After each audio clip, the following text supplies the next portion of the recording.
কার আজ সৃজনে একটি বাচ্চাদের স্বাস্থ্য সচেতনতা শিবিরের আয়োজন করা হয়েছিল। কলকাতার এআইডব্লিউসি এসে পৌঁছেছেন। এআইডব্লিউসির প্যাট্রন আমাদের পারমিতা সেনগুপ্ত দিদি আমাদের সামনে রয়েছেন। দিদির অভিজ্ঞতা একটু আমরা শুনে নেব। আমরা কলকাতা থেকে গতকাল এসেছি। এসে প্রথমেই আমাদের কালীকৃষ্ণ নিয়ে আমাদের সঙ্গে সঙ্গে রিসেপশন করে ও নিজের জায়গায় নিয়ে চলে আসলো। একটা অপূর্ব একটা গ্রাম্য পরিবেশ, যেটা সত্যি আমরা কোনো এক্সপেক্টই করিনি, এত সুন্দর একটা জায়গা। তা তারপরে তো আমরা ওর সাথে একটু গল্প করে চলে গেলাম। তো আসল ব্যাপারটা আজকে বুঝতে পারলাম যে কী একটা অসাধারণ জিনিস ও তৈরি করেছে বা করতে চলেছে বা হচ্ছে।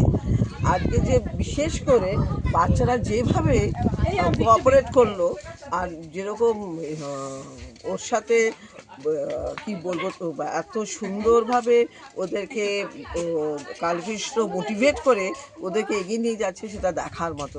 আমি অনেকগুলো ক্যাম্পে জয়েন করেছি, কিন্তু এটা সামথিং ডিফারেন্ট, অ্যাবসলিউটলি ডিফারেন্ট। আমাদের সত্যি মানে ভাবা যায় না যে এরকম একটা হতে পারে। বিশেষ করে যখন বাচ্চাদের সবাইকে খেতে দিচ্ছে, ছোট বাচ্চাদের তার থেকে ওপরে অন্তত 5-10 বছর উপরে ছেলে মেয়েরা পরিবেশন করছে। আমার ছোটোবেলা সরস্বতী পুজোর কথা মনে পড়ে গেল। আমরা এরকম মাটিতে বসে এরকম পরিবেশন করতাম, খেতাম। মানে অ্যাবসলিউটলি একটা অ্যামেজিং, ভীষণ ভালো জিনিস। এবং এটাকে কালীকৃষ্ণের সাথে যে আমরা থাকতে পেরে আমরা নিজেদেরকে ধন্য মনে করছি সত্যি।